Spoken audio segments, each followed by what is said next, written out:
partner Wiley Ryan and former Assistant Secretary for Industry and Analysis at the U.S. Department of Commerce. I would start by saying that the Intelligence Committee doesn't actually have that many open hearings, and if today's attendance is any indication of why we don't, but the truth is, on this, the Vice Chairman and I believe it's really important, not just obviously for the people who are here, but to do this in a public setting, to make sure that we are fully aware of the challenges we face from the People's Republic of China. Because the nature of this challenge extends far beyond the intelligence and military spheres.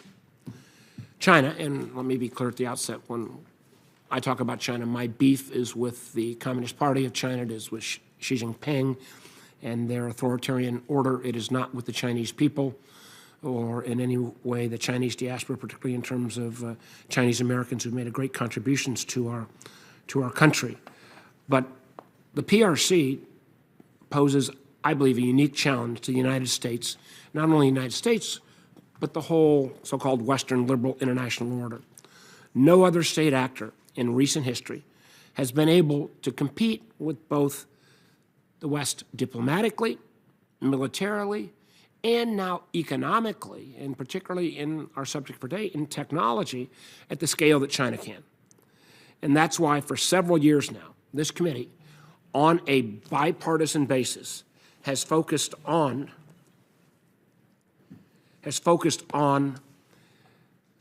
the technological and economic challenges posed by the PRC. But as strong as we are in this country, we can't do this alone. We need our allies. We also need the American public, including the private sector, and our academic institutions, and our media outlets, to better understand the Chinese Communist Party's efforts to overtake and lead, particularly in critical technologies, and the global implications, if the PRC is able to do that, of what that would mean to the United States and others if we ceded that territory. That's why, in addition to these open hearings, we also have, on a bipartisan basis again, been hosting what we've called kind of classified roadshows with intelligence community leaders, industry sectors, academia, and others on the threats posed by the CCP's authoritarian regime. Today's hearing, which will focus on the state of the U.S.-China technology competition, builds on other efforts we have undertaken. Again, ongoing efforts in terms of these classified roadshows, but other public hearings. One of the more recent ones we had was in August of 2021 when we held an open hearing on the counterintelligence threat posed by the PRC. I think for many of us, and I say this as a former telecom guy, the wake-up call for me was with Huawei, when several years ago we realized that the PRC had positioned its national champion as a dominant supplier of communications infrastructure across, candidly, much of the globe. And if you actually looked at where Huawei equipment was being sold in the United States and the overlay with some of our anti-ballistic missile installations, it was really chilling. And the truth was, if we had not raised that flag, Huawei and the PRC was poised to cement and dominate the market not only for 5G, but for next-generation wireless services like O-RAN as well. Truthfully, I think we were caught as a nation and the intelligence community, the military, and to a degree industry, we were frankly caught flat-footed when we realized that there was not only any American alternative, but very few even Western technology telecom competitors. Despite the fact that had Huawei been truly successful, the clear privacy and national security risk presented by that company with its direct ties to its authoritarian regime in Beijing would be a tremendous threat to our whole communications infrastructure. But as we discovered, 5G is just the tip of the iceberg. In the last couple of years, policymakers have realized that the PRC has been diligently working over the past decade to identify a set of emerging and foundational technologies that will confer long-term influence into the entire innovation ecosystem and global supply chains.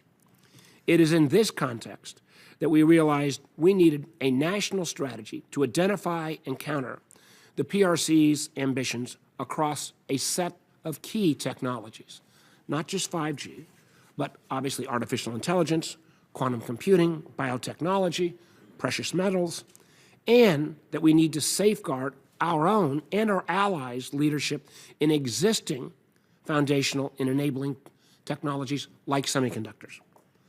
Out of that realization, we've started to act.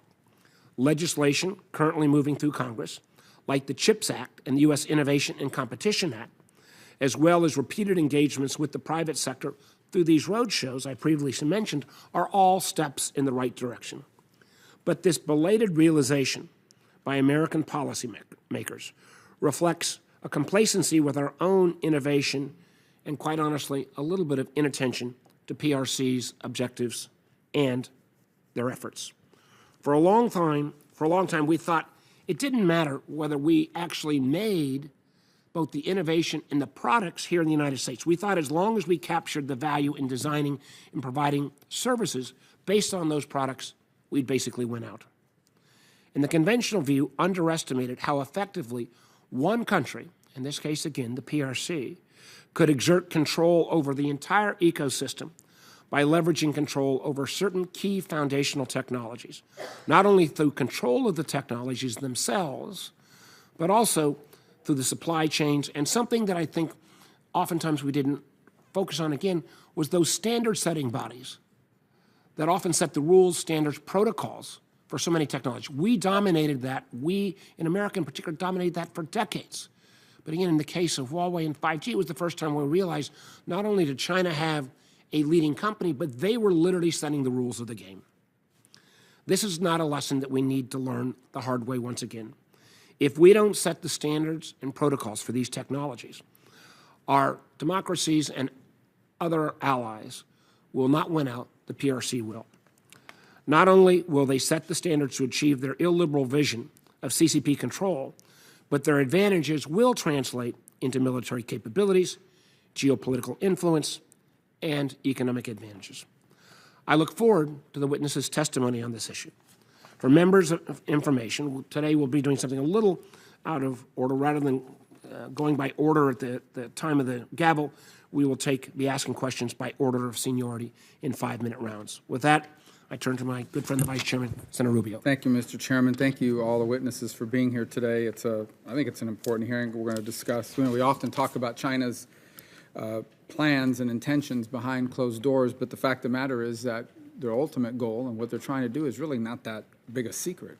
They seek to displace the United States and to become the world's most dominant economic, industrial, technical, and military and geopolitical power. That's their goal.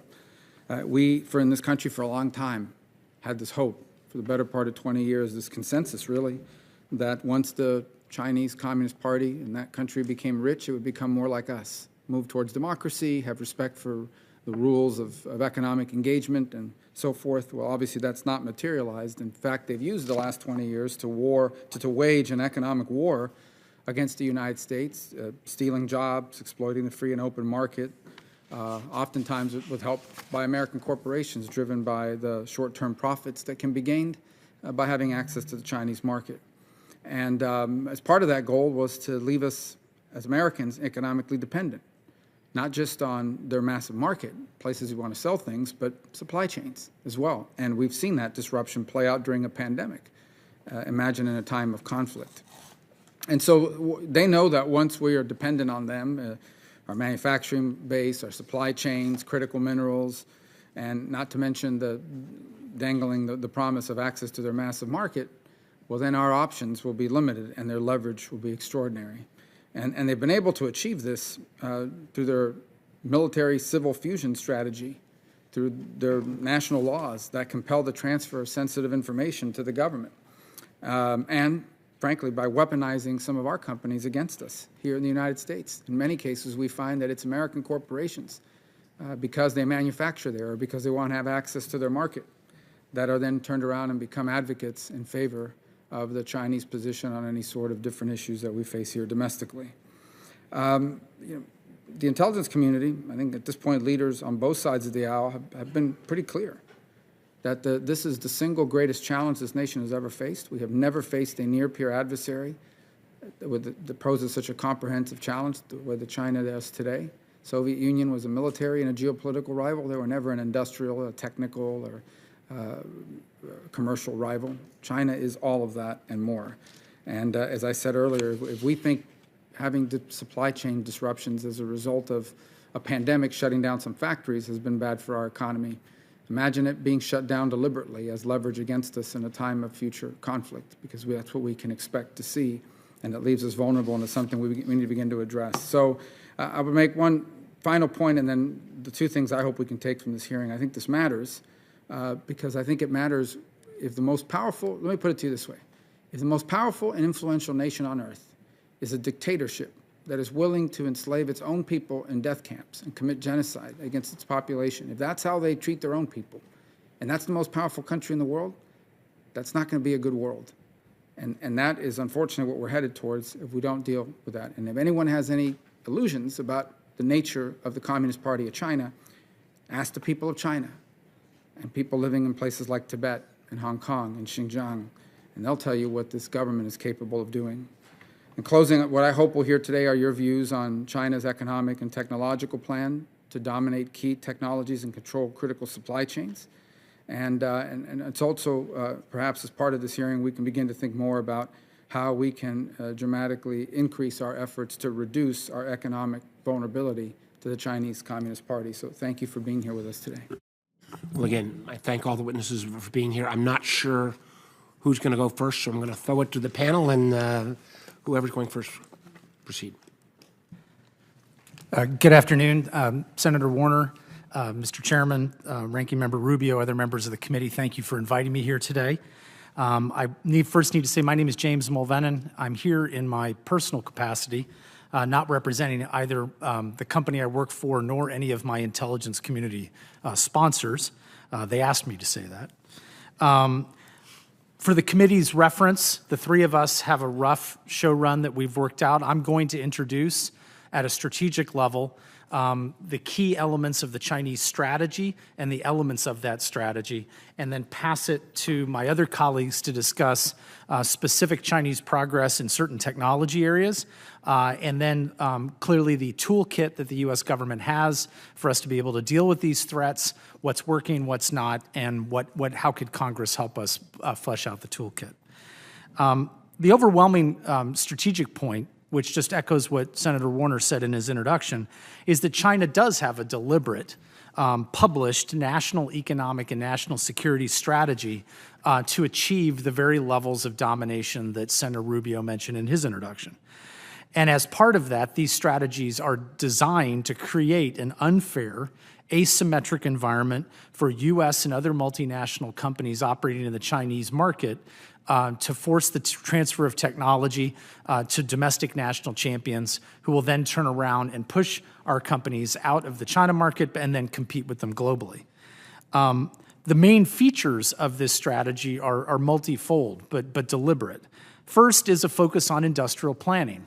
We're all familiar that communist parties like 5- and 10-year plans, but the Made in China 2025 plan, the mid to long-range science and technology plan are dedicated roadmaps for how to achieve their objectives over the next 20 years.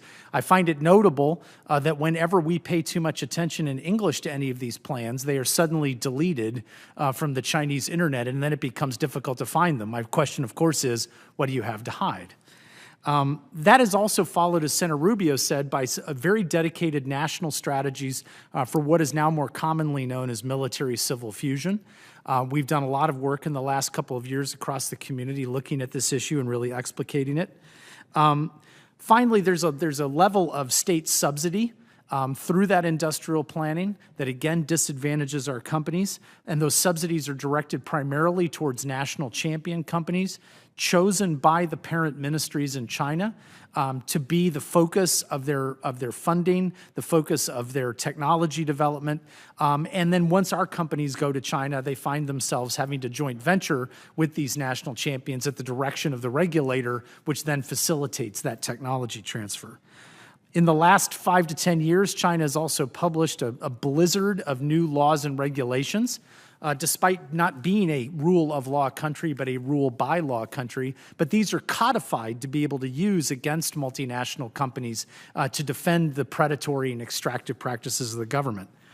As Senator Warner mentioned, the Chinese for the last 15 to 20 years have used the international standards regime as a trade weapon in order to shape the future of the architecture in ways that benefits their companies like Huawei and ZTE. Buy local directives, Greenfield investment strategies inside the United States once we started to cotton on to the idea that they were trying to force us to do transfers in China, instead decided to come where the technology was, which was in the US. And then finally, their global mercantilist policies, which again undermine many elements of the international rules-based order that we had put in place since Bretton Woods. In my own research, I've focused significantly on the illegal technology acquisition side of their strategy.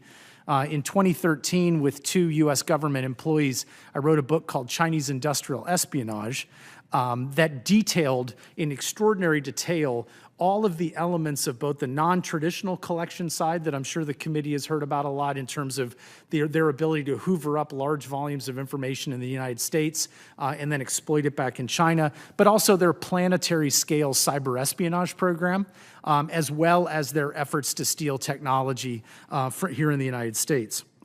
And then finally, on the non-traditional side, obviously significant focus on China's 500-plus national, provincial, and municipal talent programs as a way of luring back researchers in the United States and other Western countries with financial incentives in order to transfer that technology.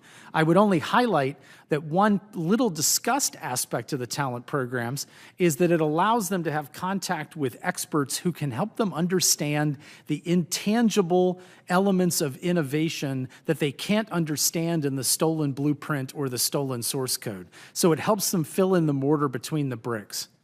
I would close by saying that while this committee deals with a lot of areas of the intelligence challenge that are primarily achieved through national technical means, that this is one of those intelligence challenges that lends themselves very easily to open source intelligence. Not only are all the strategies and documents and regulations that I've mentioned publicly available, but all of the underlying data needed to assess those strategies, whether it's the technical journal articles, the patents, the corporate records, the government and military procurement bid and tenders, are all publicly facing. The bad news, as you can imagine, is that they're all in Chinese, which China regards as its first layer of crypto in terms of being able to disguise what they're doing. Open source intelligence allows us to really get deeply into these issues, as I think my colleagues will confirm. Let me close my remarks there, and I look forward to your questions. Thank you, James. Chairman Warner, Vice Chairman Rubio, members of the committee, thank you so much for the invitation. In 2018, a Chinese state-run newspaper identified nearly 36 critical technologies that they believe made themselves vulnerable to potential sanctions and export control. These articles covered a wide range of examples, and from the difficulty with producing high-strength steel, which impacts rocket engines and aviation landing gear, all the way to the challenges with building high-resolution LiDAR, the eyes of many unmanned vehicles. These articles express the feeling that the U.S. and other powers could strangle China at any time. The Chinese are keenly aware of their deficits and are making strides toward achieving technical self-sufficiency. They regularly leverage a wide range of government powers in an attempt to dominate key technical areas, and not just the cutting-edge ones. Understanding who is leading and who is following in emerging technologies between the U.S. and China requires evaluating the right markers for the right question. I find it helpful to look at what the Chinese compare as their strengths and weaknesses to the U.S. In the emerging technology development. For example, the Institute for International and Strategic Studies at Peking University notes Chinese own technical strength has been improving progressively in recent years, and it has become an influential S&T power. In AI and machine learning, the Chinese consider themselves to be leading in product-driven R&D, areas like facial and speech recognition, computer vision, and training talent at scale. In basic research, the US and China are comparable in their eyes in terms of scientific research, paper publication, and citations. Yet the Chinese acknowledge they lag behind the US in originality and groundbreaking research, and also in the ability to attract and retain top AI talent. They continue. The U.S. still has a large lead in AI chips, algorithms, machine learning, and other core technologies, in promoting military AI applications and application of military technologies in biosynthesis and drug discovery, where they see the U.S. making a lot of advances and breakthroughs. Furthermore, though the U.S. relies heavily on foreign chip manufacturing, it maintains an overall technical advantage through its possession of key intellectual property and the integration of that intellectual property in advanced semiconductor supply chains. Though China's circuit industry is rapidly developing, it faces foreign dependencies that keep it well behind the United States. So this is their self-assessment of where they are. Beyond AI, the Chinese are also aware of places where they maintain leverage over the U.S. in key parts of the global supply chain. In 2019, a majority of malaria test kits, for example, as well as more than 90% of some key antibiotic imports came from China. The pandemic has demonstrated the massive disruptive effects of foreign dominance of the bioeconomic supply chains, with a direct impact on U.S. research and medical care. China gaining advantages in key technologies, be it artificial intelligence or semiconductors for computing, be it genome editing or quantum technologies, would have considerable implications in global security and potentially even U.S. intelligence community operations. The United States needs to prepare now for the long term. As China's tech ecosystem matures and becomes increasingly innovative, the United States risks being increasingly surprised or even falling behind, because we don't have a comprehensive view of what China and other actors are doing across the technical landscape. I see three basic classes of tools or responses that, when used together, can achieve the greatest effect. They are: 1, run faster, spur on the innovation system; 2, slow competitors down, and you'll hear more about this soon. Coordination with our allies is essential, in my opinion, to maximize effectiveness. And 3, monitor the S&T landscape, which is a critical point of success when dealing with a long-term competition with a high-tech peer, which is where I believe we're moving with China. On this last point of S&T monitoring, China's rapid rise in science and technology has been facilitated by a massive and sustained state support that is staffed by more than 60,000 open source collectors and analysts. This allows China to prioritize areas of exploration dynamically and helps ensure the country is not surprised by worldwide innovations. To my knowledge, no part of the US government, including the IC, has developed a scalable countermeasure to this Chinese approach. We need to embrace this transformative S&T landscape monitoring mission. When used in combination with run faster and slow them down policy options, it will help maintain US leaderships in critical emerging technologies and supply chains now and into the future. Thank you, and I look forward to the discussion. Thank you, Dewey. Senators, committee members, and staff, thank you for the opportunity to speak today. And boy, thanks for everything that you do for America. As a lawyer, economist, law school professor, and former U.S. government official, I've been on the front lines of the U.S.-China economic challenge for decades. I set up the China Non-Market Economy Office at the Commerce Department nearly 20 years ago and audited Chinese companies for the government. Recently, I served as both Assistant Secretary for Trade and CFIUS and Acting Undersecretary for Export Controls. Now back in private practice, I represent global industries that are fighting back against predatory practices that are weakening critical supply chains. It is from all of these vantage points that I offer my views today. These views and opinions expressed are mine only. In my written testimony, I described China's deliberate predatory tactics to weaken the economies of the United States and our allies. To be clear, this is not an issue of trade or protectionism. China has publicly stated that its goal is to weaken U.S. and other countries' supply chains to the point where we are helpless. Obviously, we need a strategy that protects ourselves from harm. We've seen China's stranglehold over its trading partners in Africa, Latin America, and South America through the One Belt, One Road debt trap. How do we avoid a similar fate? Through the rigorous use of our laws and the creation of new laws where there are gaps. First and foremost, we absolutely need outbound investment reviews that are currently absent from U.S. law. Joint ventures, as you heard, are happening all the time in China, where U.S. companies are collaborating with the Chinese military to develop dangerous technologies and manufacturing know-how. When technology is developed abroad, that falls outside of export control jurisdiction. plus the movement of supply chains outside of the United States to adversary nations, is generally unregulated, like critical life-saving medical equipment.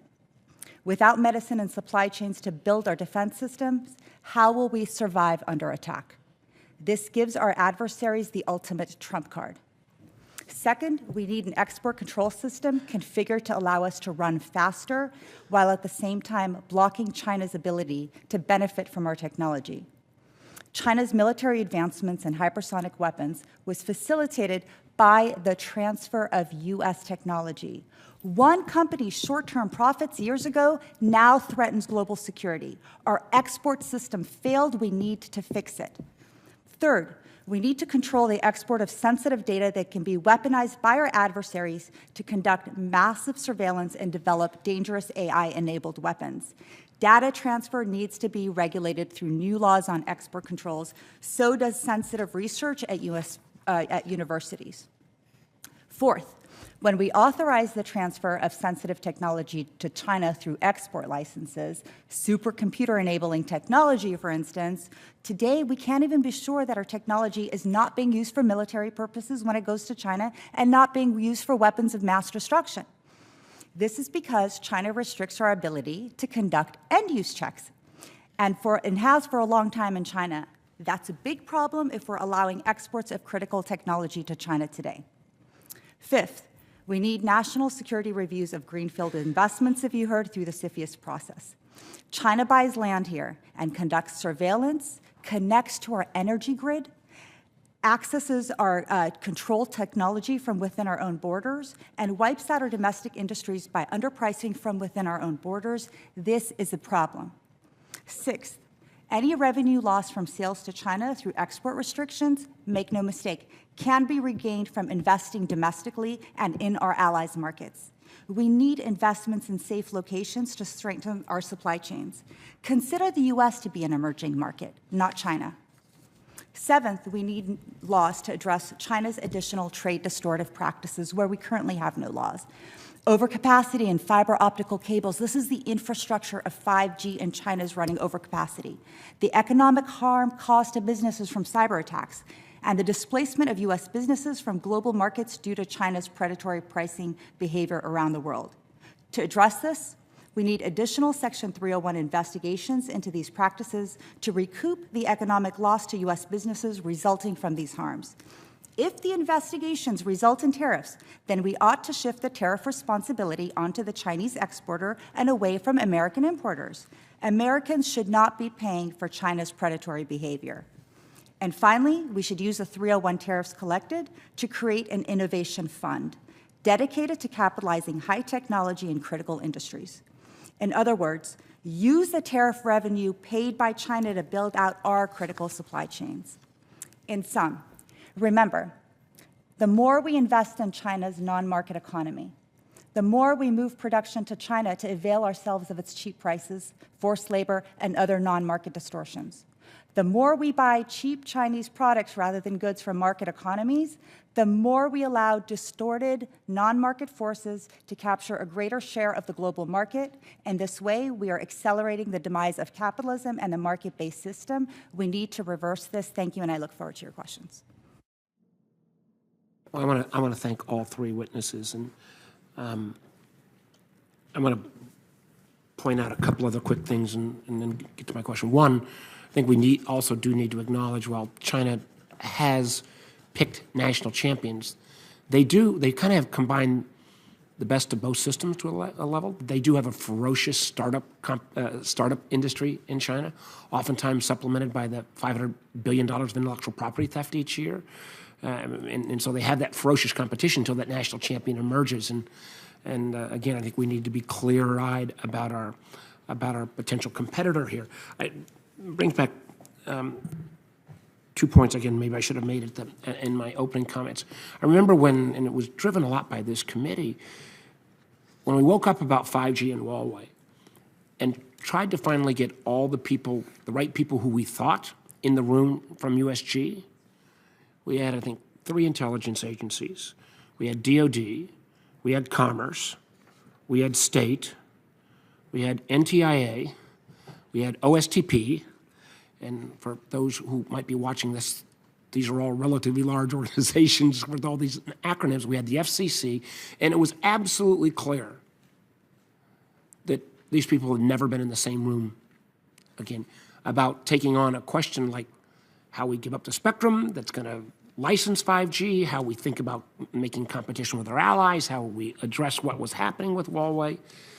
You know, so one, that is a preface. And the other preface before my first question is, if you then look at the technologies where we need to be competitive against China, we all have, I think, marveled sometimes at the game plans that they've laid out. And as I think Mullen said, front end, James said that, you know, they'll put this out until the West discovers them and suddenly they disappear from the websites.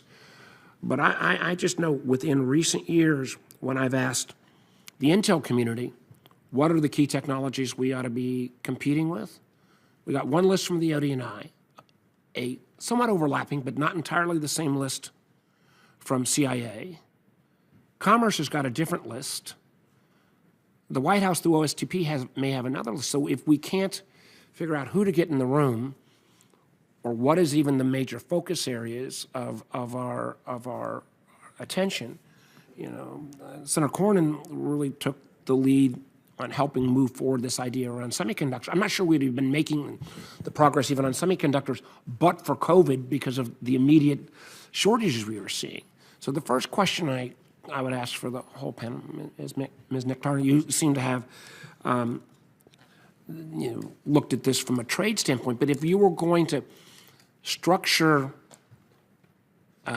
government or make a change in government on how we would put the right people in the room to kind of make these honest assessments, because I remember from the fact that our Intel community can't even look, frankly, at what's happening domestically. They can look abroad, but they can't look here that domestic. How do you get the right folks in the room? And I'd ask the whole panel on that. Is there a new structure to put together? Is it a working committee? What's the structure to make that happen? You know, honestly, it's the National Security Council is a wonderful body, and this is the convening body that brings everybody together, and they do a good job at bringing everybody together. The fundamental problem, because I've been at these meetings, I've in various positions, is that not every agency, not every bureau within an agency is like-minded. And so you have bureaus within agencies trying to torpedo one another. And I personally don't know how to solve that. If I were, you know, I wasn't born in this country, but if I were a cabinet member, I would make sure, if I were a president, I would make sure that I had every single cabinet member like-minded. Every cabinet member told their staff, what is your forward-leaning China strategy? That way you can convene everything. You think it has to come from NSC. what about your colleagues? What do you guys think? Well, I am hopeful. It's early days, but I am hopeful about the agency's new Transformational Technology Mission Center, at least as a locus for doing these types of strategic level assessments on technology. I share your frustration. I'm old enough to remember the 1996 Militarily Critical Technologies list when it was published by the Pentagon, which for a brief moment in time was a definitive government-wide list that we could all use to then assess technological progress and make export control decisions. But then the promise was that it was going to be updated, and then it never was. One suggestion, Senator, that I've heard that I think makes some sense is, given that many people in the intelligence community, in a sense, are cut off from the high-tech industries and may not be as current as they should be, that partnering with organizations like the National Academy of Sciences for those studies makes more sense because of their network and connections. Dr. Murdoch? Lists are always problematic, especially in a dynamic space of emerging technologies where they're always changing. And I think to be able to build this kind of capability, you need a systematic analytic capability that covers both domestic and foreign capabilities. We don't really have a place in the U.S. government for that kind of capability. And to be able to answer the kind of questions you need to be able to have people who can go deep enough to actually answer the substantive questions, not just from a who do we partnership perspective, from the state perspective, or from commerce, or from DoD. I think you need to have what I would call an independent capability within the U.S. government that you can regularly turn to and that can coordinate with all the rest of the U.S. government entities and even take money for analysis tasks, but actually get at this analytic capability. And I think the reason I encourage this is even just watching how China has made their advance. They have, obviously we don't want to mirror China, they've got, but they have put a tremendous amount of resources in. 60,000 people is not a small number of people to actually look at what's happening worldwide from the S&T space. And I think that analytic capability is essential, and I think there's a variety of ways to do that to be able to move the things forward. On the next round, I'm going to come back and ask, as we think about this with our allies around the world, should that be in a more formal alliance or organization structure, or should it be one-off? I will remind members, before I go to Senator Rubio, that today we are doing slightly different than normal. We are going to go by order of seniority. With that, Senator Rubio. Thank you. Let me just start. I'm going to ask a question at the front end, but I want you to answer it at the end. Just give you a couple minutes to think about it. So, as an example, I know we're all aware of the chips. We're all involved, semiconductor vulnerabilities and the like.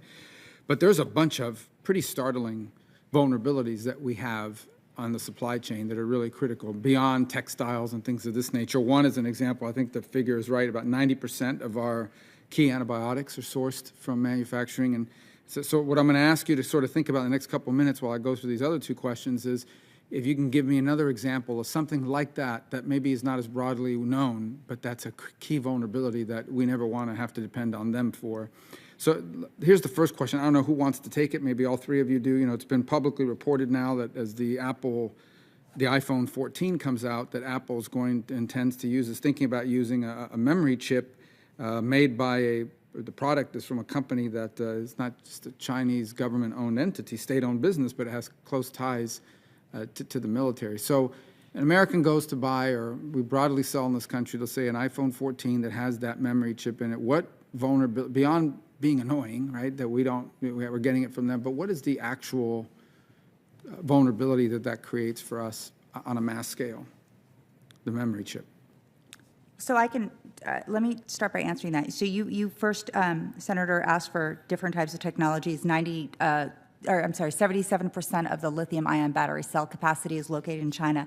Chemicals, nobody talks about chemicals. The ability to make chemicals for semiconductors, for a whole bunch of things, also resides in China. A whole bunch of things, but I want to get to the second point of your question, which is, in that example, Senator, that you mentioned, it was actually the U.S. company in China who's hiring American tech engineers to then go to YMTC to make those chips for it. Obviously, there's threats of backdoor, but the threat that nobody's really talking about is the brain drain that this is creating in the United States, the lack of innovation. So these are companies, I think you had alluded to it, Senator, earlier in your opening statements, which is, you know, every time we try to stop this, it's the U.S. companies that are lobbying for the CCP and doing the CCP's bidding. The second question is, and we've seen the vulnerability of Americans' genetic information, whether it's housed in our research and medical systems, whether it's what you voluntarily turned over because you want to know where your ancestors came from or whatever it might be. I think data, obviously, is probably the most valuable commodity in the world, and the Chinese can compel the biological data of the largest population in the world, and then they can combine that with whatever they buy and or access through different ways. Beyond the privacy concern, right? Because the individual may not want this stuff out there in the hands of anybody, much less a foreign government. Why do they want that genetic information? Obviously, it has to do with biologics, it has to do with biomedical research and development, but what are the advantages of being in possession of a vast data set of genetic information, not just on the people in their own country, but around so many different countries around the world, particularly the United States? Before the pandemic, I would have said that we were primarily concerned with organizations like the Beijing Genomic Institute and others because of their unethical practices, because of their connections to the military, because of their connection to the military's biological warfare programs in the PLA. After the pandemic, once we realized that the hyper-globalized model of pharmaceuticals was broken, and that things would not just seamlessly move across borders wherever there was market demand, but in fact, national interests had come back to the fore. Clearly, having that huge store of data in a lower ethical standard environment to be clear, than the United States in terms of research ethics on genetic data, means that they would be able to, on the positive side, be able to use their supercomputing capacity to more quickly identify and develop vaccines and pharmaceuticals, but also then, unfortunately, on the offensive side, be able to then figure out how to mutate and be able to modify those genomics. And so as we move to a world in which we become more and more biological and machine integrated as humans, understanding how to make those modifications, particularly their focus on CRISPR and other technologies and the sort of unregulated use of CRISPR in China to do gene modification, that's a very heady and dangerous mix, Senator. Sorry, having trouble with the mic. Senator Rubio, you asked a really interesting question, and one that is actually very hard to answer because we're still doing a lot of basic research, and it's unclear exactly where everything will be opening up. But let me give one scenario. Personalized medicine is increasingly learning how to treat the individual and how to work with the individual's whole system. And the more diverse that data is, the more that they'll be able to move beyond what is a much less diverse genetic pool in China and to be able to now see what's happening in the US. So there are a number of examples that will drive innovation, and the more they have this data, the more they'll be able to make breakthroughs in innovation. And I think that's one of their goals, is they want to be a competitor and actually make a lot of innovation. And by having access to genomic data at the scale from around the world, it will open up new vectors of innovation that I think will make competition that we can't even imagine in this room right now. Senator Feinstein. Just for a moment, my experience with China goes back to when I was mayor of San Francisco. And one of the things I wanted to do was establish a relationship with the Chinese city. We picked Shanghai. Wang Dahan was mayor.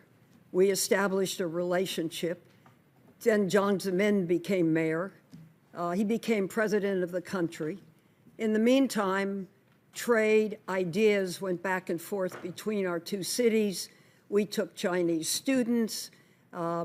We had all kinds of exchanges going on. And I felt it really worked. Now what I see today is all of that kind of thing is gone. And the people-to-people relationship, which is so intrinsic to friendship and progress and faithful trading, has changed to a much more hardened situation. And I really very much regret that because, I will never forget, those of you that knew Jiang Zemin when he was president of the country know he also sang. And it was the kind of relationship where you could sit down with a group of people, have dinner, he would sing a few songs, and it was amazing. And now all that is different. How do we bring people relationships back into the equation? As I review my material, it's all hard-edged. It's all companies. It's all economy. But relationships matter. And I deeply believe that. So if any of you must know China, have ideas, I would certainly welcome them.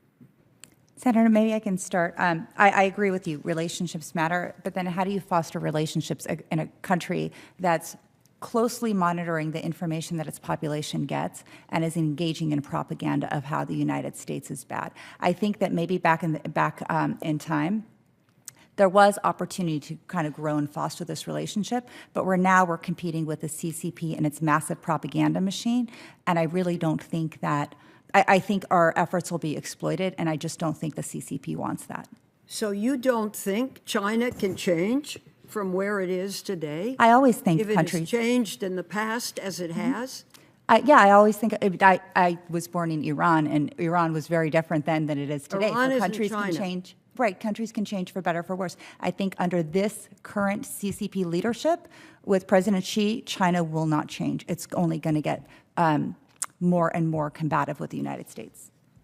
Well, I'll tell you, I would like to do my utmost as a United States Senator from California to try and restore the roots of friendship that once existed and enabled the beginning of the entire trade agenda. So if anybody has any thoughts, I would welcome them. I listened carefully to what you said, and I understand that a hardness has entered into this relationship, and I think all of us ought to try to change it, because this is a huge country with smart people and a dynamism that can make the world better if we're able to make the contacts, the agreements, and the changes to bring it into the modern day without negative influence. So I just wanted to say that. Thank you very much. Dr. Murdoch, may I just wanted to add one thing. You asked for ideas, and I think that's really where we're going to have to continue to look, because there are challenges on the ground. However, I just wanted to, from a more encouraging perspective, add 2 points. One, if you view China as purely out to destroy us, like that's all they want to do, I think that mind view actually limits options. I actually don't think their sole purpose is to destroy us. They want respect. They want a place at the table. They want to be able to not remove the vulnerabilities they feel like they have. I'm not saying these are benevolent, by the way, but I think viewing them as a competitor and viewing that there's things that will be worth working on together and there's things that are not worth working on together. The challenge, however, in this is 2 parts, and one of them is people-to-people interactions, that building trusting relationships, but the other is a dearth of information. If you don't have solid information on what China is doing, it's easy to get sucked into a discussion that you're underprepared for, and you're actually not realizing what's actually happening. And I think the U.S. government can raise the bar, if you may, and understand more about China by investing more in our analysis capability, and then arm people who are engaging personally so that they aren't going to get swept in the wrong way because they don't understand the context, and can negotiate through a strength of knowing and power. And I do believe that those personal relationships ultimately will make a difference, but I would encourage that those relationships be well-informed. Senator Collins. Thank you, Mr. Chairman. Ms. Nikitar, first let me thank you for your very powerful testimony and your very specific recommendations. I was also pleased to hear the discussion of the supply chain for pharmaceuticals. This is an issue I've been very concerned about ever since the FDA testified that 72% of the facilities making active pharmaceutical ingredients are located in either India or China. We simply are very vulnerable in that area. Let me move to my question. Of the $107 billion in total U.S. exports to China in 2019, I am told that all but $500 million were exempt from export controls or did not require an export license in the first place. I think that's absolutely stunning. That is less than 1/2 of 1% of all exports from our country to China that are subject to any form of effective export control oversight. That seems to me to be potentially extremely harmful to our national security, economic, and technological advantages that the United States has traditionally enjoyed. As a former implementer of policy at the Commerce Department, where do you think we have not effectively used existing tools to protect our national and economic security interests against the PRC? Thank you for the brilliant question. I'm going to add a statistic onto what you said, which I found very disturbing. 99, I think it was about 2018 or 2019, 99.1% of the export licenses were either granted or returned without action, meaning the agency took no position. 99.1. So of what is controlled and you actually have to get a license for, 99.1%. The other point I want to make is, and I find this very troubling. Look, I do this because I just want to help this country protect its national security interests. Back in the early 2010s, there was export control reform happened in the U.S. government, and export control rules on dual-use items were pretty much loosened to create gaps in the laws to allow these exports. So you have definitional issues, you have areas where just licenses are exempt. So that needs to be reformed again, given current threats. And I would support anybody's effort who really wants to help me and maybe others to kind of sweep through these regs and then recommend some solid changes. Thank you so much. Dr. Murdoch, China's Ministry of Foreign Affairs is undertaking a very aggressive diplomatic effort in international organizations to establish favorable worldwide technology standards that China wants, that are favorable to the PRC and its values. On a scale of 1 to 10, how effective has our State Department and other diplomatic arms of NATO and the West been at pushing back at these efforts?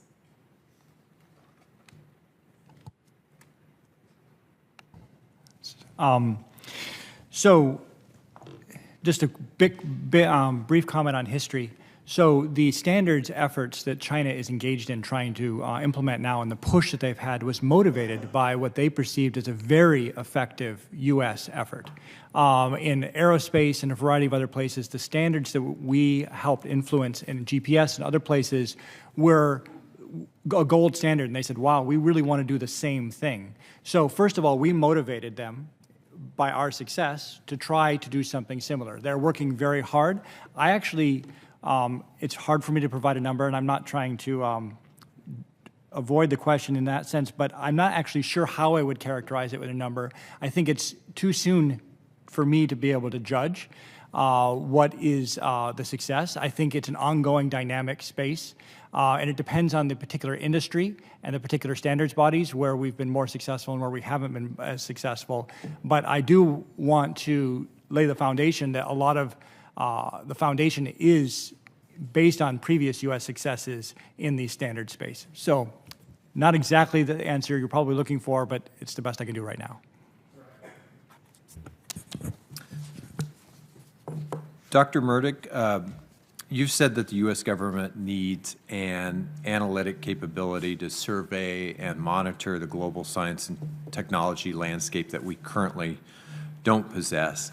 If I could put you in charge of just such an effort, what would it look like? How would you structure it? Where would it fit into the current sort of USG org chart? So obviously political reality will temper this, but I'm going to go ahead and speak from an idealist perspective. From my perspective, a organization that does this type of analysis needs to be independent. They need to be able to receive money from all over the government. They need to have a seat at the table in terms of decision making, but their primary goal is to do analysis. I think this is there are federal elements here, but there are also regional elements. So just having everyone sitting in the U.S.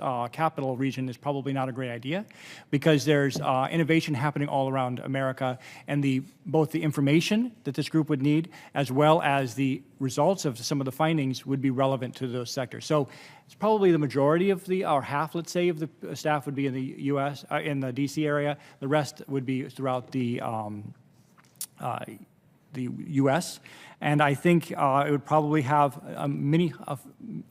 I don't know, maybe a number of hundreds of analysts and data collectors. They would bring the data together. They would be able to provide analysis on S&T challenges. They would be able to have a monitoring situation so that you could answer questions and be alerted when things are changing, and that this information would be available to policymakers and as appropriate to the U.S. public and industry as relevant. I think the U.S. Can learn actually something from the Chinese implementation of this in terms of the scale of investment going, and we're not talking about more than, I don't know, it could be a couple $100 million. We're not talking about a colossal, we're not launching multiple satellite constellations here. We're talking about a reasonable and consistent and sustained development that has an analytic capability that looks at both foreign and domestic. It provides strategic input. It provides input on where unwanted tech transfer is happening. And it provides that kind of information that's actionable and useful to policymakers. In a thumbnail, that is a few thoughts I have. I'd like to quickly add to that. So this, I would take a little bit from what Senator Warner had also asked. There's two lists in the government. There's the emerging technologies list that just came out from the White House, and then it's BIS's, I think, 2019 or 2020 foundational technologies list. You combine those two, you've got a pretty darn good list of where we need to focus on, and then the national labs. Boy, our national labs know stuff about what we're doing, our competitive advantage, and our adversaries, what they're doing, how far they are in terms of even commercializing their R&D. I think the national labs are a completely underutilized crown jewel in American policymaking, and I think we really need to leverage them. I agree with you, although in the fact that I interface with those labs all the time, sometimes pulling that information out of the labs in a usable way for the government and particularly for policymakers can be quite challenging. Let me ask you about export administration regulations and the current definition of fundamental research. Ms. Nikitar, you've talked a lot about that, and you write that the exception of fundamental research is sort of a gaping hole right now. Can you give us some context for why that gaping hole exists in the first place and what we need to do to change it? Yeah, so basically the rule is pretty squishy, and it basically says that if the building blocks essentially are built from fundamental research, then pretty much what generates from it is also sort of this fundamental research. And if you kind of might have the intent of publishing it at some point, right, then it's exempt from export controls. I mean, we're sort of lawmakers. When you leave squishy things like that, can anybody exploit it? Absolutely.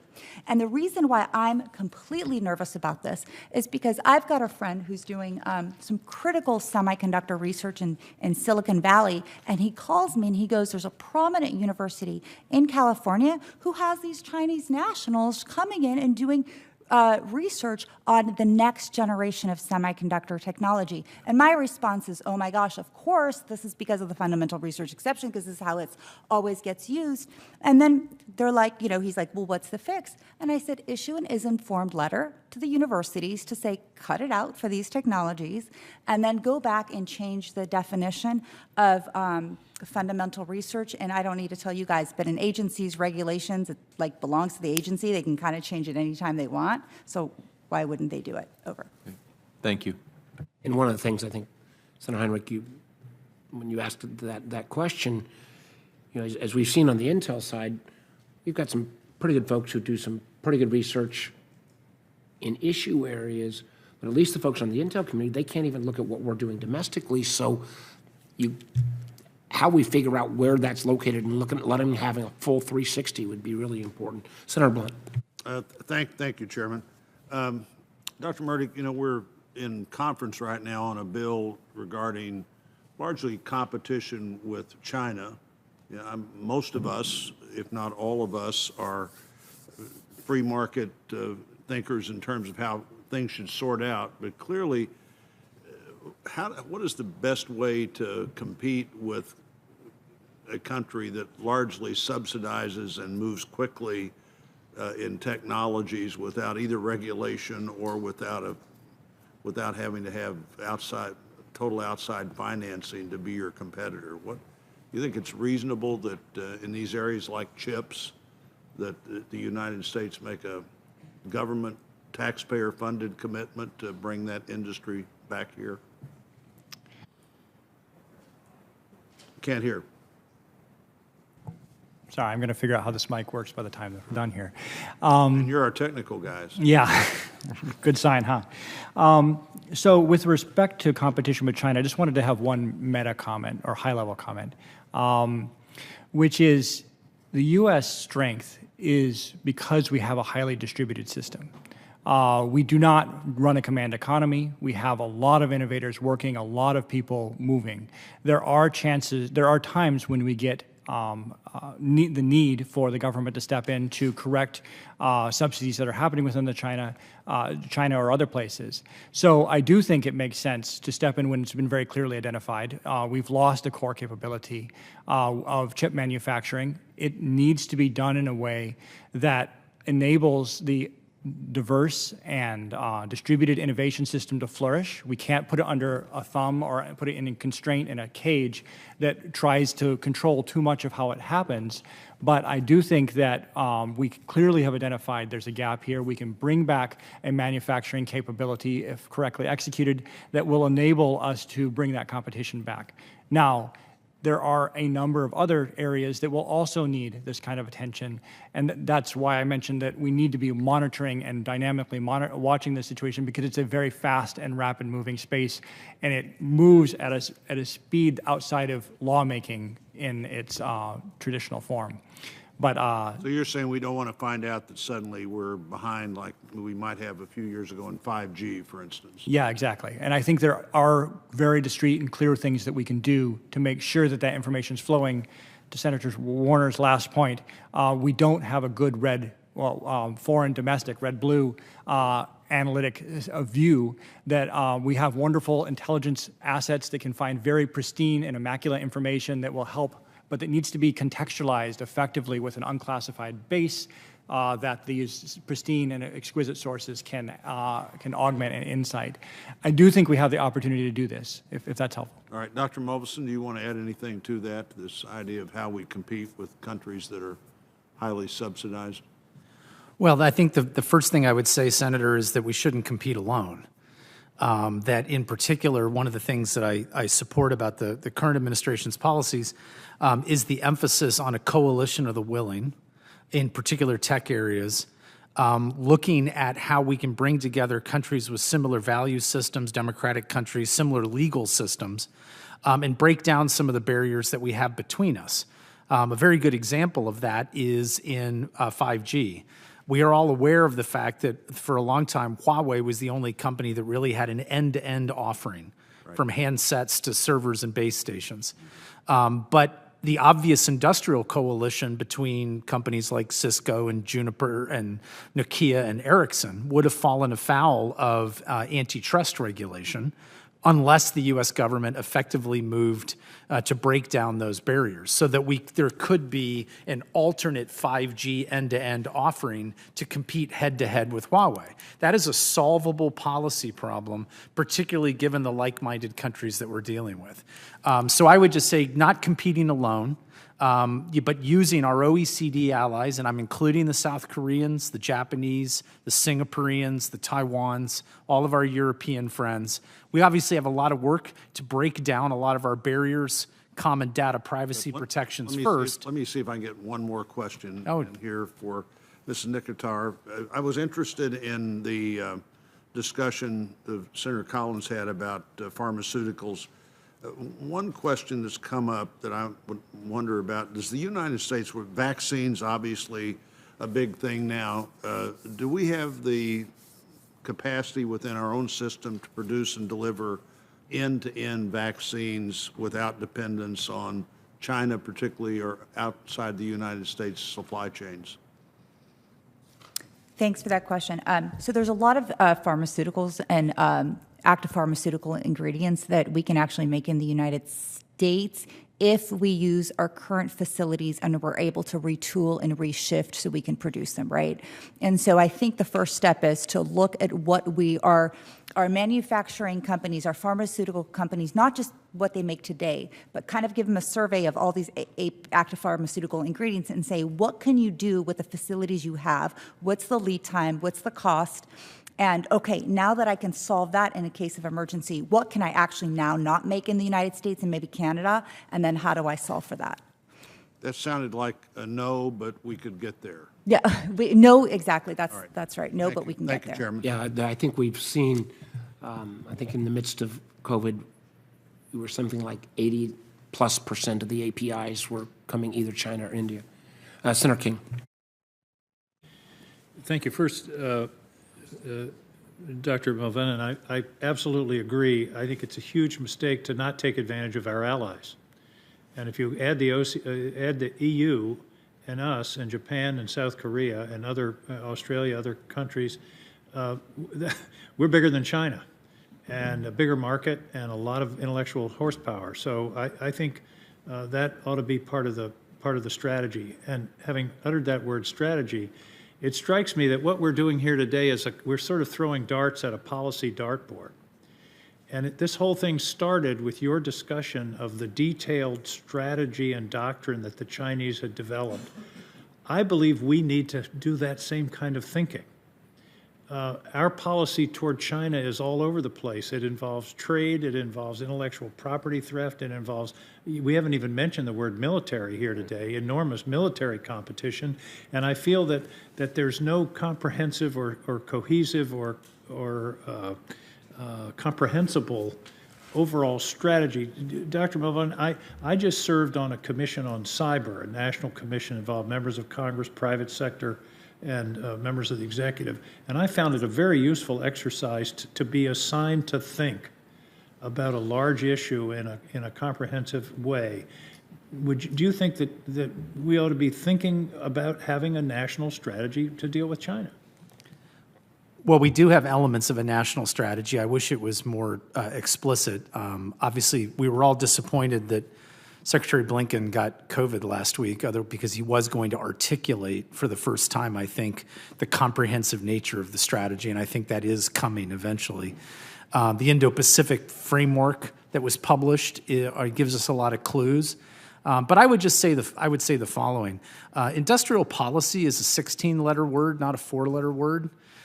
We've had a lot of really successful industrial. I agree with that, by the way. And in facing a rival like China, we've got to get over our aversion to the idea of industrial policy, which indeed we are on the CHIPS Act. Right. That's industrial policy. Well, I mean, go back to the Eisenhower interstate system. There are ways in which we can have market-based policy solutions that are industrial policy that are not socialism, to be fair. And semiconductors in particular, which is a major focus of mine. I agree with General Selva when he was the vice chair of the Joint Chiefs.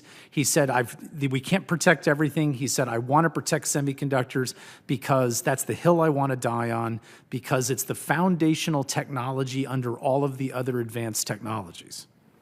And that is something that we're taking an active role in. But I think, again, your example of the scientists working on advanced semiconductors who are Chinese nationals. I mean, we've got to just be more sensible about this. Let me ask another sort of a broader question. China had this explosion of economic growth, and now they seem to be reimposing the old central planning, everything is controlled from the government. Is there a danger that they will not kill, but stifle the golden goose by reimposing a state central planning kind of dead hand of government on what had been what was really a kind of capitalist explosion? I agree with you, Senator. I have been, frankly, stunned by the retrogression in Chinese economic development over the last decade, because private enterprises accounted for a huge majority of the amazing growth of the Chinese economy between 1978 and the late aughts. But the current regime is clearly focused on re-centralization of planning, re-emphasis on state-owned enterprises, and frankly, a squelching of entrepreneurship. The recent crackdown on the tech companies, that were outside of government control. And, to Senator Warner's point, it's no accident. The last time I was in China, you went in a bookstore, and there was a whole section of the bookstore with books of some variation of a title of "Where is China's Steve Jobs?" And the idea was that they were looking for innovators. He's probably in jail somewhere. Yeah, or forced under common prosperity to give away millions of dollars of his hard-earned money. But the idea was that the political and legal and intellectual property milieu in which you have to innovate in China does not encourage mavericks to rise up through the system, as I think that Jack Ma and others have discovered in the last 2 years. I don't think we can rely on that to save us, but I do think it's a factor in what's going on now. But I return to I have this feeling, I mean, I serve on the Armed Services Committee, and of these two heavily armed blind giants stumbling toward one another in a conflict that neither one wants, and it would be catastrophic for both, but there needs to be some discussion about where we want to go. And the old saying is, if you don't have a destination, you'll never get there. And I think we need to have a better definition of where we want to get, and have a more comprehensive thought about how we want to deal with China on a whole series of levels. Thank you, Mr. Chairman. Well, thank you, Mr. Chairman, for this hearing. This is exactly the sort of hearing we need to be having an open session, so that not just the committee can hear, but the American people can hear and be better informed about the competition that we're having with the PRC and the Chinese Communist Party. Ms. Nikaktar, I was happy to see that you cover in your written testimony the importance of an outbound screening mechanism. And I'd like to get you to talk about that first, and then maybe have the other witnesses talk about it as well. As you noted, Senator Casey and I have a piece of legislation called the National Critical Capabilities Defense Act. But some of the figures that you mentioned here, Mr. Mulvannon, I think from these figures that we see here in this testimony, it looks like U.S. venture capitalists have funded the rise of the Chinese economy. And we know they don't play by the same rules that we do, and they don't follow the law. They shamelessly steal secrets, and they coerce American investors into joint ventures, steal their IP and their know-how. And of course, that was part of what we tried to address in the CFIUS reforms, but we also tried to include an outbound screening mechanism to see what American companies were doing investing in China and its impact on the United States, not only from an economic standpoint, but from a national security standpoint. And I want to thank Senator Casey for working with me on this, and I with him. Thankfully, the House Competes bill has a piece of that in it, and I think it provides us an opportunity in the conference committee that a number of us are on to try to include this in that final conference report. But Ms. Nikaktar, you mentioned in your testimony, you said this could be one of the most important pieces of legislation before Congress today, and the numbers that you mentioned here totaling $3.5 trillion in the market value of holdings by U.S. financial investments in China in 2020. Of course, we know this is a part of the CHIPS Act. The semiconductor bill is going to be focusing on providing incentives for reshoring of semiconductor manufacturing, but these companies are global companies, and I, for one, and I bet I'm not alone, don't want to see those companies using some of these taxpayer dollars that we're trying to provide to incentivize reshoring of semiconductor manufacturing to enhance their investments in the PRC, which is exactly where we are and who we are competing against. So maybe you can start and talk about why you think this is important, and then hear from the other witnesses. Before the witness starts, I just want to indicate because of the voting set, I'm going to run and vote and come right back, and we'll move down the level. But I think Senator Cornyn's got a very good question. Senator, your question's about the outbound legislation, right? And the importance of that? Pardon me? Yes, it's about, your question was about the importance of It's about the outbound screening mechanism okay, and the National Critical Capabilities Defense Act. Perfect. I just wanted to make sure we're no. It's like I said, and you pointed out, it's one of the most important pieces of legislation because this is the gap in the laws, right? We have the limits of export control jurisdiction. What is that? U.S. origin items and then certain items produced from U.S. technology, right? But this doesn't involve the movement of plants abroad. This doesn't involve the companies that are forming joint ventures or just like building facilities in China and then developing technology in China, right? And so even if they avail themselves of the CHIPS Act money, and I know the CHIPS Act is so important, there's got to be guardrails so they don't sort of double down and make more investments in China because of the revenue saved because we gave them taxpayer dollars for subsidies. So back to the outbound legislation. Right now, legally, we actually do not have the ability to stop this flow of dangerous capabilities to our adversaries, right? We're not talking about the rest of the world, we're talking about the adversaries. And I just wanted to give you some really, really critical examples of where export controls, we don't control these things. We don't control life-saving medical cancer detection equipment. Semiconductor capabilities, even those that are below controls, what good is it to move things abroad when we can't even make any of those in the United States? High-capacity batteries, right? We are struggling to make lithium-ion battery cells in the United States because we've moved everything over to China. Materials, chemicals, critical material chemicals, people don't adequately understand how much of the chemicals that we're enabling China to produce, active pharmaceutical ingredients. We already talked about that. I can go on for hours listing technologies. We certainly don't have that time, so I'll stop there. But I really want to say, look, by moving the supply chains there, we've become hostage to our adversaries. Businesses will not protect national security. That is not their jobs. That's the government's responsibility. And thank you for identifying this gap in the law and developing a legal mechanism to fix it. Can I let the other two witnesses comment briefly? Well, Senator Cornyn, you may remember actually a member of your staff invited me to testify before Senate Banking, and I think I was the only person on the panel in favor of FIRMA against the venture capitalists and the other corporate types. And I was very happy that it passed. Of course, there were some pieces missing from the original legislation, in particular monitoring of JVs in China and the outbound investment. I fully support the legislation, the concept paper, which I read first about the legislation. And the two things I like best about it are, first, the way you parameterized the first tranche of outbound investment that would be subject to the regulation, clearly delineating what was subject to it and what wasn't. And also your point that we shouldn't wait for allies, that we needed to be able to make a lot of those moves unilaterally first and let our allies catch up with us. And I think those are the two strongest parts of the bill. And I'm sorry to interrupt, and I promise you we'll get back to that second answer, Senator, but we're running out of time on this vote, and I want to make sure Senator Bennett gets to I really appreciate that, Mr. Chairman. Thank you very much. We're running out of time on the vote.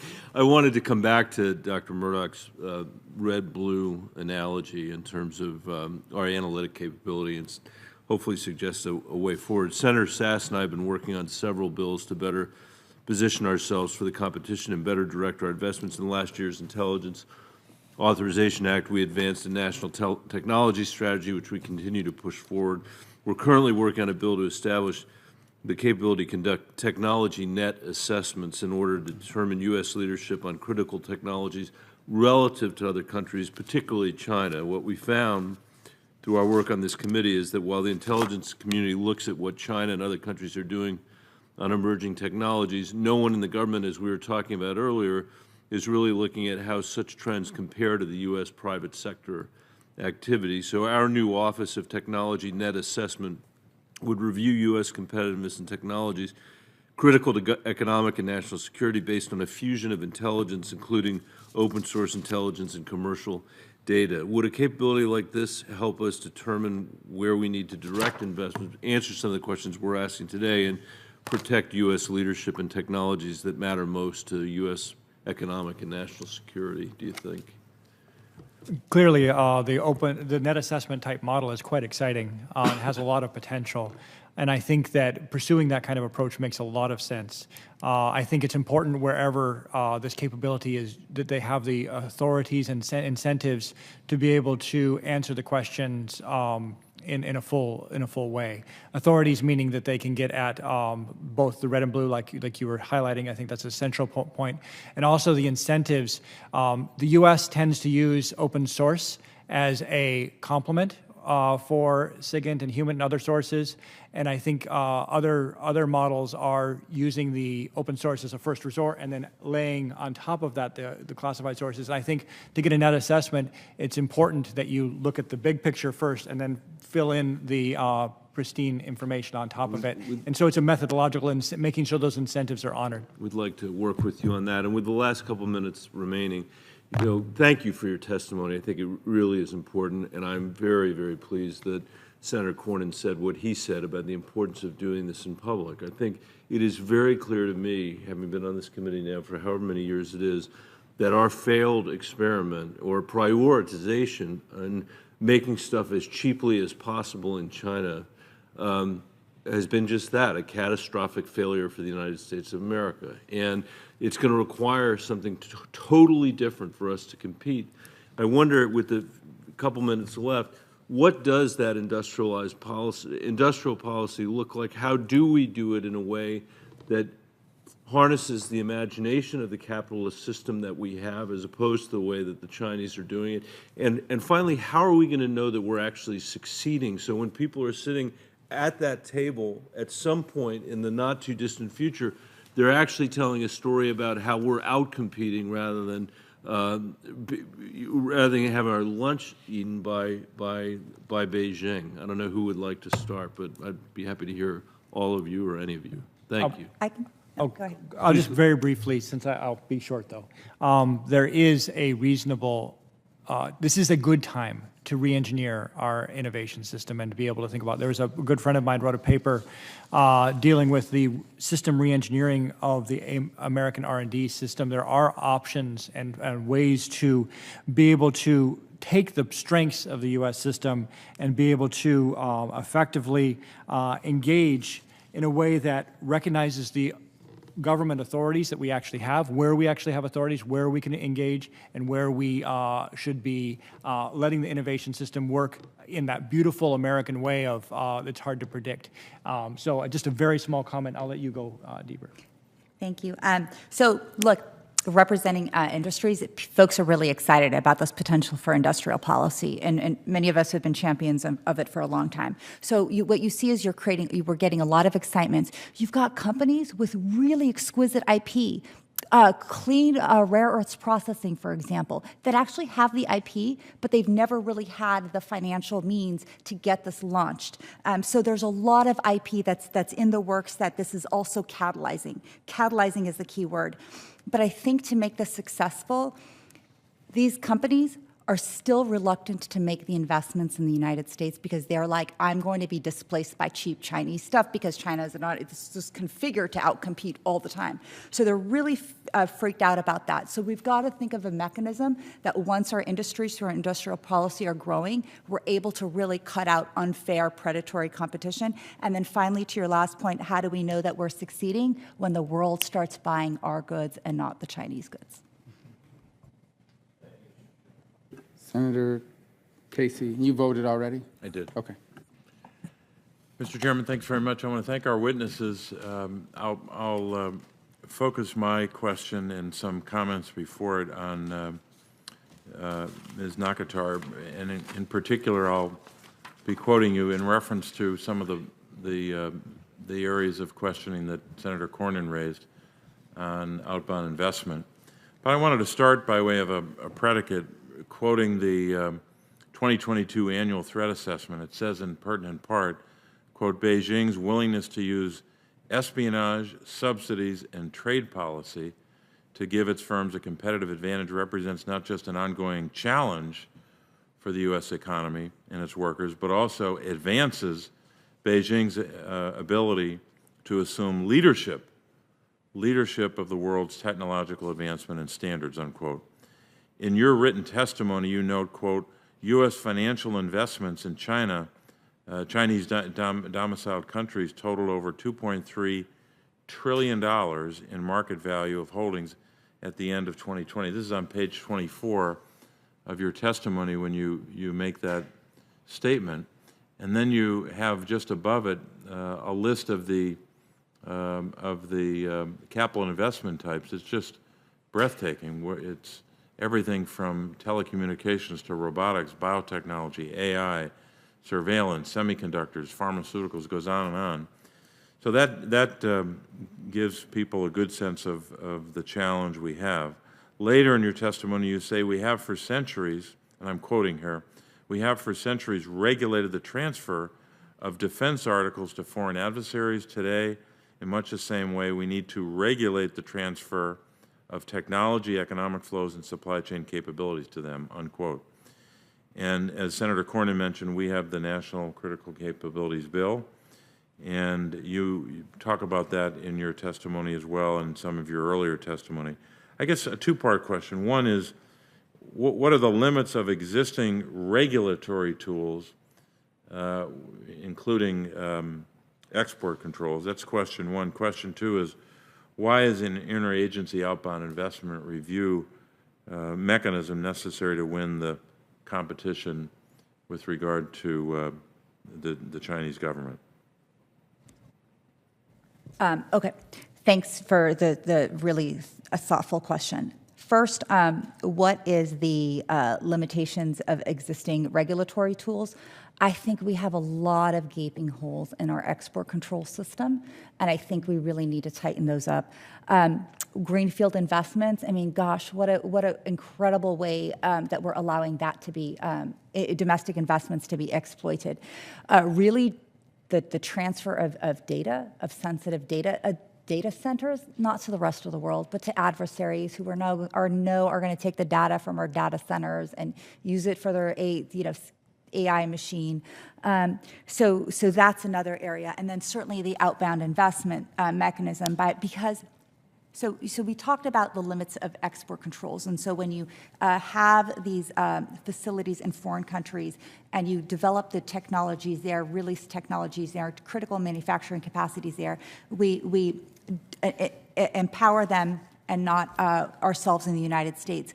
But, another point that your thoughtful question had me realize is that China has all these national security laws that actually have companies that are in China transfer data to them whenever the CCP wants. And then they have the corporate credit system, like the social credit system, but for corporations. It even applies to foreign corporations in China, that if you don't act anytime that the CCP wants to enable them and to act in their best interests, they can take all these adverse actions that the EC Chamber of Commerce, European Chamber of Commerce, basically said it amounts to life or death for a company. And we're allowing our companies with critical capabilities to go over there. It makes no sense. And again, I really want to stress, it is not businesses' responsibilities to take care of national security. It is all of yours. And then thank you for what you're doing. Remind me of the second question. Oh, just the... why would this outbound investment mechanism be necessary? Yeah, because, I know you've said it, just like we stated. said. Yeah. And China has made abundantly clear, no, this isn't McCarthyism. China's made it abundantly clear that it is holding our supply chains hostage to gain leverage, not only for the United States, but the rest of the world. So that's why we need this legislation. Thank you. Thanks very much. Thank you, Mr. Chairman. Senator Sass. Thank you, Chairman. Thanks to all three of you. This has been an informative hearing. Obviously, in the SCIF, we cover topics like this regularly, but it's clear that the American people broadly don't understand these issues, and corporate America certainly doesn't.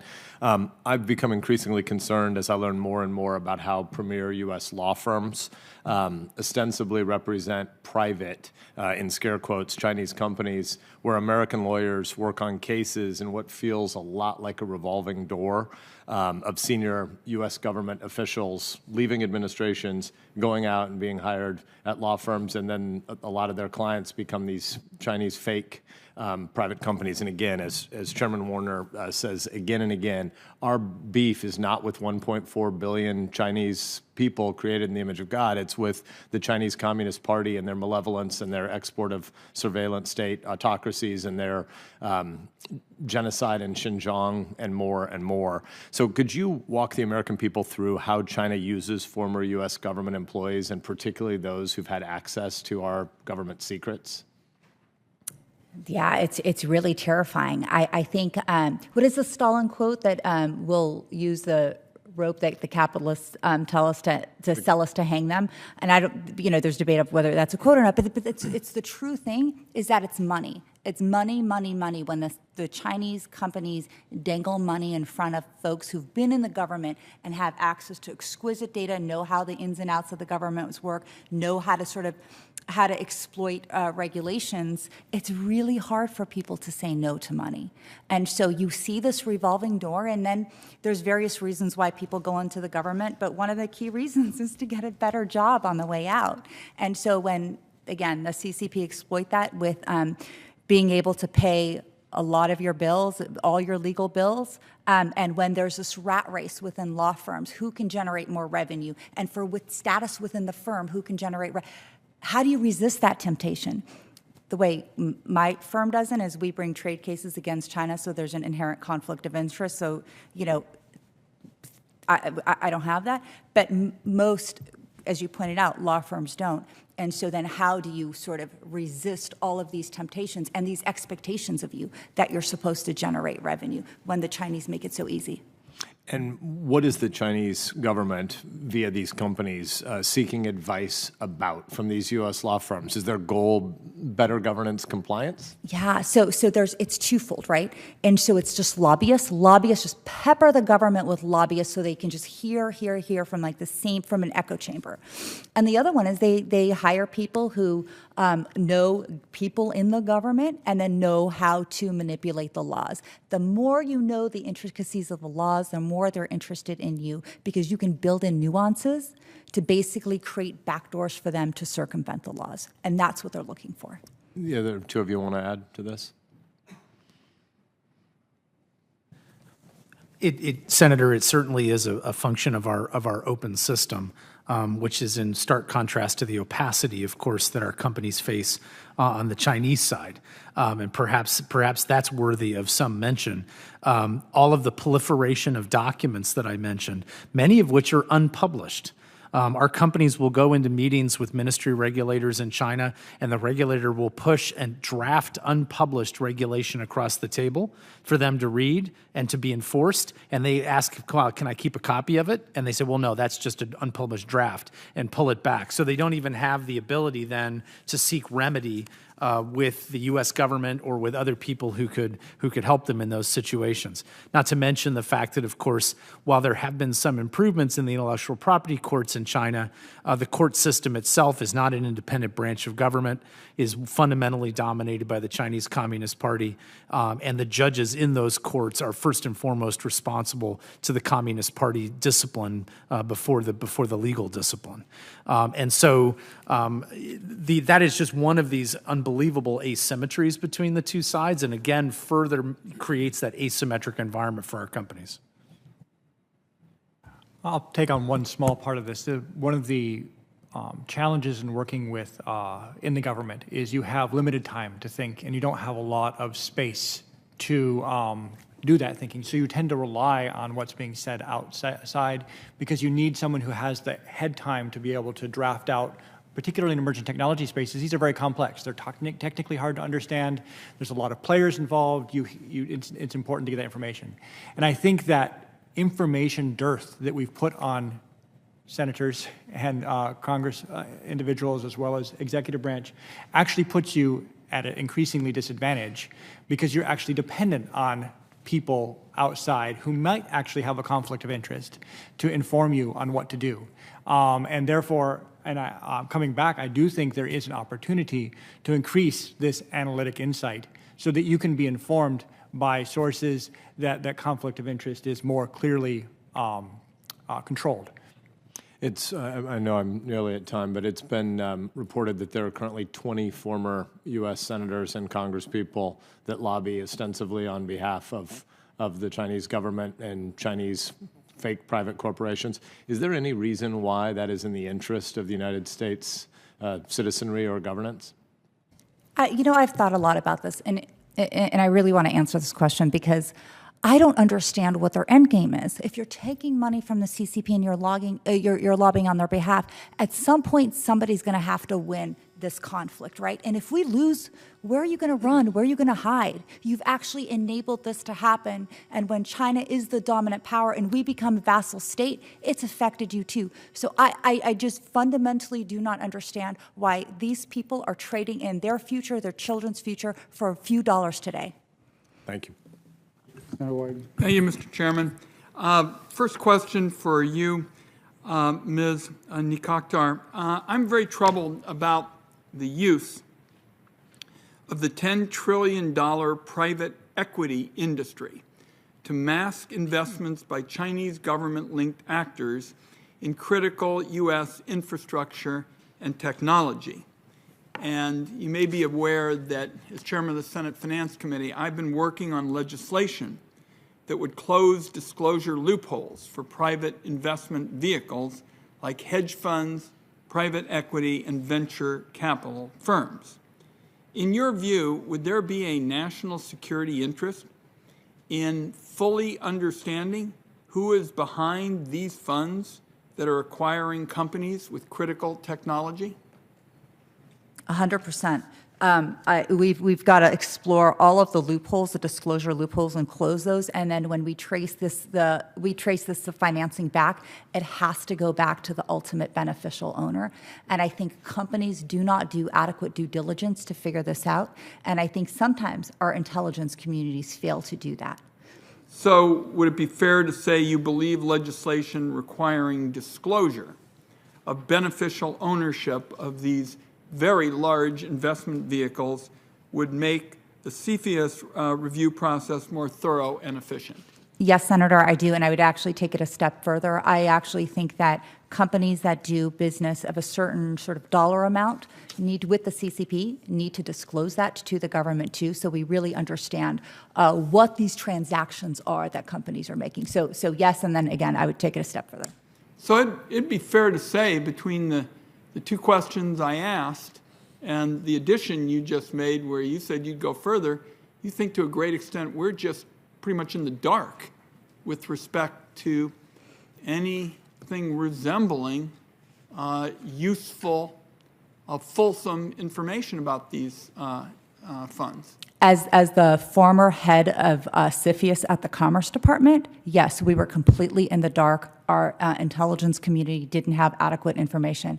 And I was frequently in the office till 3 in the morning using any open source information I could to get to the ultimate beneficial owner, so yes. So that really is what you were left with, is just flailing about, trying to find open source when if we had government doing its job and insisting on disclosure and insisting on accountability, you would have that information. Is that fair to say? Flailing about, yes.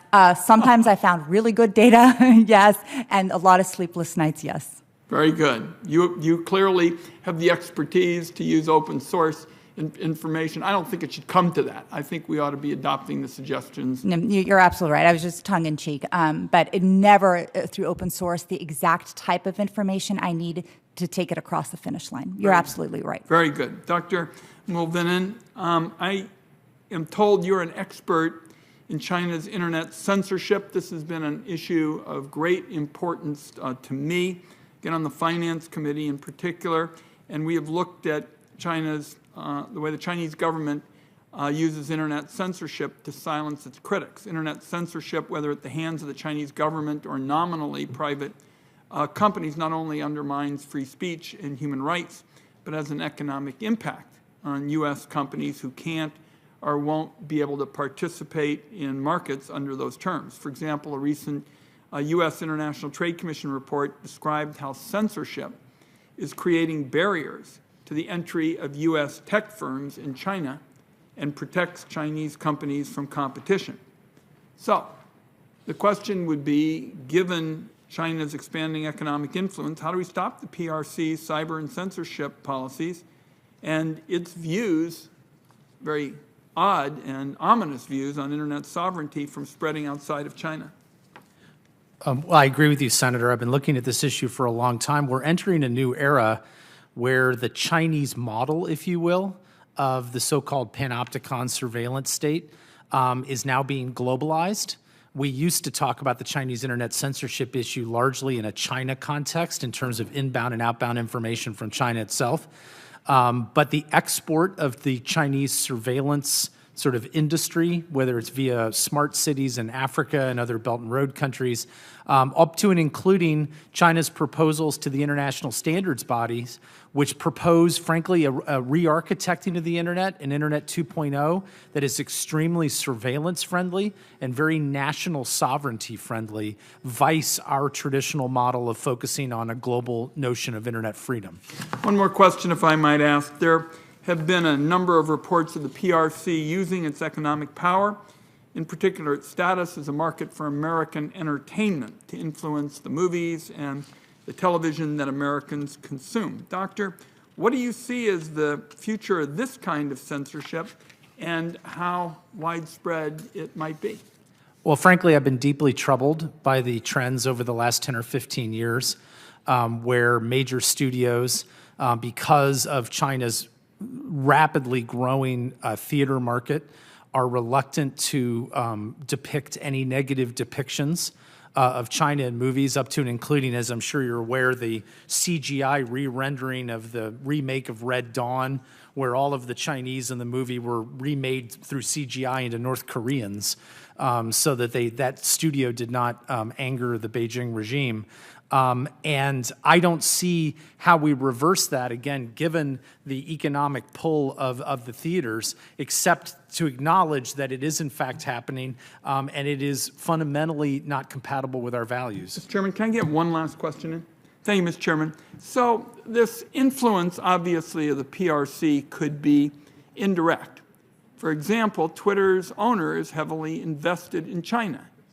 Teslas are manufactured in China, rely on the Chinese market, depend on Chinese lithium for batteries.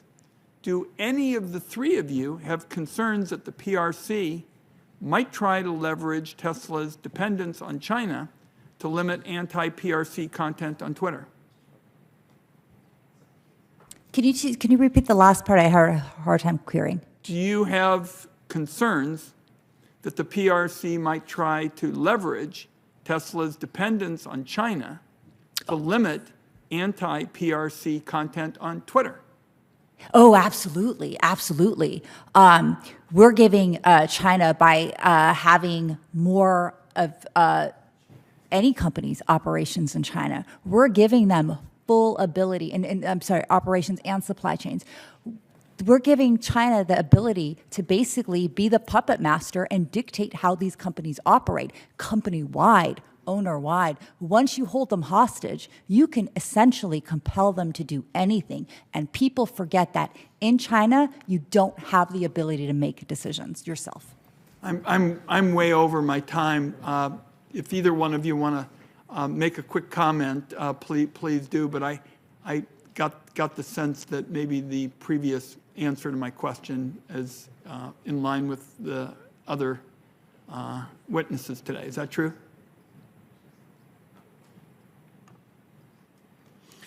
All right, okay. Thank you.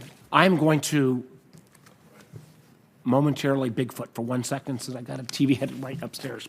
And this will be lightning round.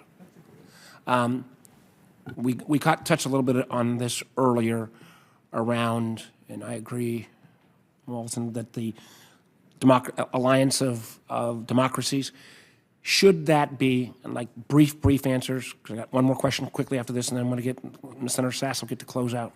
But should it be a formal alliance or not? I had pushed the administration to maybe think about this in a more formalized way. There are good arguments both ways.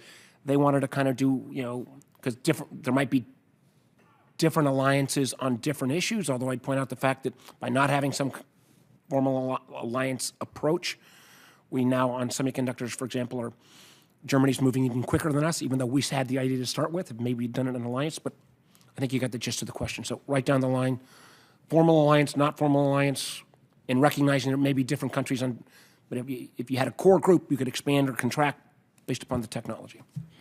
Yeah, I think if you're dealing with the right parties who actually have the play in the question, I think a formal alliance makes a lot of sense. I think most of these questions, for them to be effective, require multi-party engagement, because a single actor trying to stop a multi-party system just gives an opportunity for people to run around that single actor saying no.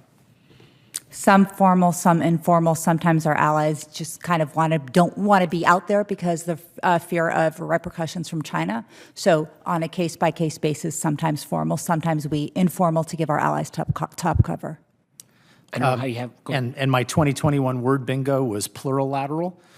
In other words, by specific industries or specific technology so that you only have the right countries in the room. Semiconductors, for instance, we know the Netherlands has to be in the room because of ASML and their EUV technology. But if you keep it small like that, then you can set standards and you can have industrial planning within those small groups and have coherence, whereas you can't have that at a multilateral level like Wassenaar arrangement, which is just too big, too diffuse. My concern with that, I'll go with the last question and I'd like to get the response, then I'm going to turn it over to Senator Sass, and I apologize for jumping back in like this.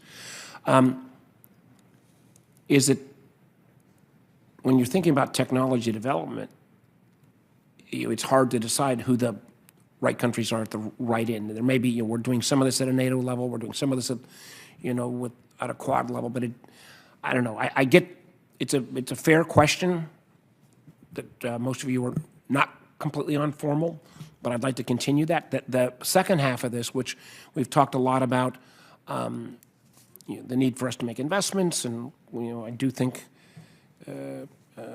again, particularly Dr. Murdoch, some of your ideas about how we might structure this in the government makes sense. One of the things I'm concerned with is, our first time out of the chute here has been semiconductors.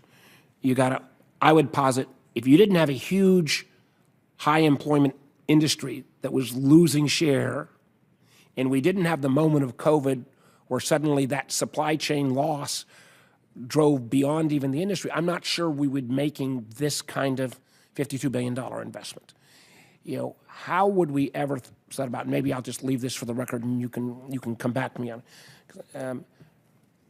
If it's a new technology where China is about to kind of sweep the field, and there's not a mature industry to invest in that's got the lobbying power here, or we're not seeing the immediate repercussions of that until potentially years down the line, how do we make a decision-making process that at least elevates this to say, hey, you Congress ought to be thinking about making a major investment?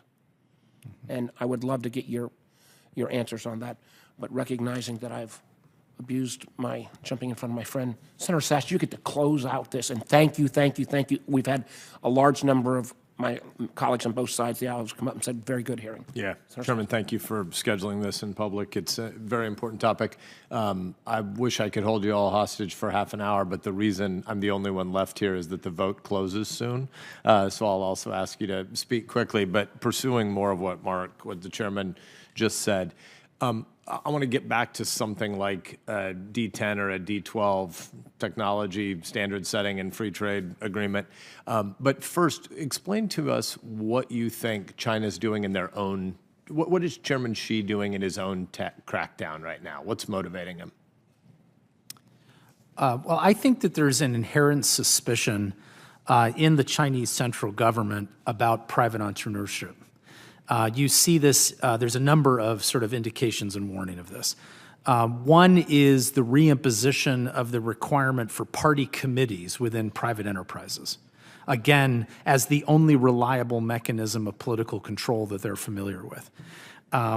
Secondly, it is fair to say that Alibaba and Tencent were reeled back in because they had been so fabulously successful at creating a new a mobile digital payment market that it was having a negative revenue effect on the Chinese state-owned banking system. And so in some sense, what you see is the revenge of the regulators, because of course the state banks and the state bank regulators are the same people just rotating jobs every couple of years. And so there was a sense that as they were developing ECNY and their own digital currency, that they could imagine if, this is my prediction, is that there will be a future in which the Chinese state digital currency will subsume what had previously been the private enterprise mobile payment system. And that would allow them to have that kind of central understanding of what's going on their central blockchain, which again helps them with their capital flight concerns, helps them with their anti-corruption investigations. So there's a lot of things sort of merging together, I think, that explain why they didn't want so-called rogue elements. It's also true, by the way, that these entrepreneurs that they're reining in are not members of the tribe, in a sense. They're not red princelings. They're not red family members. They have not asked under Common Prosperity for any high-ranking party kid to give millions of dollars to charity. So there really is this sense from Xi Jinping that there is a red tradition and that there are groups of people that he trusts. And these by-the-bootstrap entrepreneurs guys were not in that circle of trust. That's just my personal view. Very helpful. And what's the state of the internal debate with Xi and his closest cronies about a digital decoupling that they, rather than we, initiate? Well, I think that, I actually agree with the idea that it's a false dichotomy to say that the U.S., viewing this hyper-globalized economy, seeing these early problems with the pandemic, has now been the one that is decoupling. It is important to remember from a regulatory perspective that the Chinese state has never allowed us to invest in areas like telecommunication services and other areas. So to get upset about removal of Huawei equipment from the U.S. telecoms market, the natural question is, well, what is the current Ministry of Industry and Informatization allowing U.S. companies to do in their market? So I would argue that their protectionist system was a form of decoupling even before we began thinking about reshoring. And so I think the causation arrow is backwards in terms of blaming the U.S. now for severing connections with China.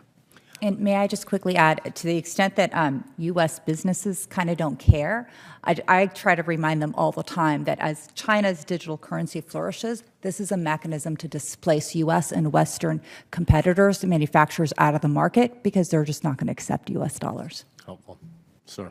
Just to add in one more point on the last question, obviously I'm not privy to the internal discussions of happening within China. However, there's a very interesting, and I referenced it earlier, this Peking University piece from the Institute of International and Strategic Studies. At the very end of this document, they lay out basically the dynamics of technical decoupling has evolved from a one-way to a two-way process. China and the U.S. have different starting points, but they are moving toward a common goal which objectively facilitates a two-way decoupling trend. Whether the technology level or industry level, both China and the U.S. are facing losses brought about this decoupling, and China's losses might be greater at this point. So there is a clear thinking about this as a two-way process, and I think it's really important to understand that they recognize there is losses involved in this space, but this seems to be an ongoing discussion, and they're monitoring whether they can convert from a loss position, which is what it seems that they're assessing, to a position where they can have a little bit more less loss.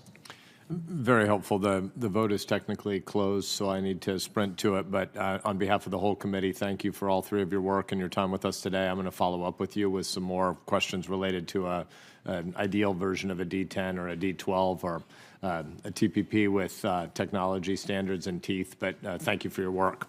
This hearing is adjourned.